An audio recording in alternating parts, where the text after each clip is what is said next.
Welcome back to the episode 3 of SQL tutorial in Telugu. ఇవాల్టి topic వచ్చేసి and, or and not operators. ఇవి logical operators. ఫిల్టర్ని combine చేయాలి అంటే use చేస్తాము. So ఒక ఆపరేటర్ ఎగ్జాంపుల్ అయితే చూద్దాము. Select star from employees where department ID equals to 3 and employee id is equals to employee id less than వచ్చేసి 105 తీసుకుందాం.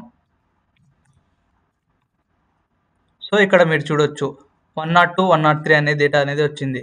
ఇక్కడ రెండు కండిషన్స్ అయితే యూస్ చేసాం. డిపార్ట్మెంట్ ఐడి వచ్చేసి 2 అండ్ ఎంప్లాయీ ఐడి వచ్చేసి లెస్ దాన్ 105 ఉంటే మాత్రమే రికార్డ్స్ అనేవి వస్తాయి. సో ఇప్పుడు వచ్చేసి నెక్స్ట్ ఆపరేటర్ గురించి తెలుసుకుందాం, ఆర్ ఆపరేటర్ గురించి.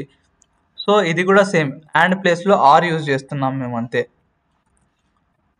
So select star from employees where department ID is equals to 2 or department ID is equals to 105 అని చూస్తున్నాం. ఇక్కడ మేము వేర్ క్లాస్ యూజ్ చేసి department ID is equals to 2 or department ID is equals to 3 అని or clause use చేసి try చేస్తున్నాం. ఇది ఏం చేస్తుందంటే ఏదర్ డిపార్ట్మెంట్ 2 ఆర్ డిపార్ట్మెంట్ 3 నుంచి రెండు కండిషన్స్లో ఒకటి ట్రూ అయితే రికార్డ్ని అయితే ఫిట్ చేసి ఇస్తుంది మాకి. సో ఎగ్జిక్యూట్ చేద్దాం. సో రన్ చేసిన తర్వాత ఇక్కడ మీరు చూడొచ్చు డేటా అనేది వచ్చింది.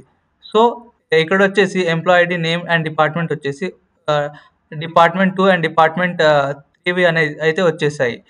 ఇప్పుడు నెక్స్ట్ ఆపరేటర్ వచ్చేసి నాట్ ఆపరేటర్ అయితే యూజ్ చేద్దాం. So select star from employees where not department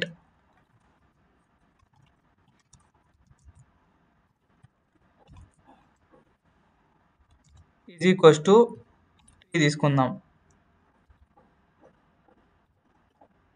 so execute చేద్దాం, రన్ చేద్దాం ఈ క్వైరీని. సో ఇక్కడ మీరు చూడొచ్చు డిపార్ట్మెంట్ ఐడి వచ్చేసి 3 అయితే తీసుకున్నాం, 3 కాకుండా వేరేవైతే వచ్చాయి. ఎందుకంటే ఇక్కడ నాట్ ఆపరేటర్ యూజ్ చేసాం కాబట్టి డిపార్ట్మెంట్ ఐడి 3 అనేవి అయితే రాలేదు, డేటా అనేది రాలేదు. డిపార్ట్మెంట్ ఐడి 3 ఉన్న డేటా అయితే రాలేదు, మిగతావన్నీ వచ్చాయి. ఇక్కడ మీరు చూడొచ్చు డిపార్ట్మెంట్ ఐడి 1 వచ్చింది, డిపార్ట్మెంట్ ఐడి 2 వచ్చింది. సో ఇదండి ఈ and, or and not operators. So and వచ్చేసి రెండు కండిషన్స్ కరెక్ట్ అయితే డేటా అయితే షో చేస్తుంది, అండ్ ఆర్ ఆపరేటర్ వచ్చేసి ఒకటి కరెక్ట్ అయినా కూడా డేటా అయితే విజిబుల్ చేస్తుంది. అండ్ నాట్ ఆపరేటర్ విషయానికి వచ్చేస్తే ఆపోజిట్ని చూపిస్తుంది. సో ఎంప్లాయీ ఐడి వచ్చేసి మీకు ప్రాక్టీస్ ప్రాబ్లం అయితే ఇస్తాను, మీరు చెక్ చేయండి ఒకసారి. Employee ID is greater than 102 కానీ డిపార్ట్మెంట్ ఐడి వచ్చేసి 30 ఉన్న రికార్డ్స్ని ఫిట్ చేయండి యూజింగ్ ఆర్ ఆపరేటర్. మీ ఆన్సర్ ఏమొచ్చిందో కింద కామెంట్ చేయండి. సో ఫ్రెండ్స్, ఈ లాజికల్ ఆపరేటర్స్ చాలా యూజ్ వస్తాయి SQL ఫిల్టర్స్లో. నెక్స్ట్ వీడియోలో ఆర్డర్ బై క్లాస్ గురించి మాట్లాడుకుందాం. ఈ వీడియో మీకు నచ్చింటే వీడియోని లైక్ చేయండి, ఛానల్ని సబ్స్క్రైబ్ చేయండి, అండ్ వీడియోని అందరితో పాటు షేర్ చేయండి. మళ్ళీ కలుద్దాం నెక్స్ట్ వీడియోలో. ధన్యవాదాలు.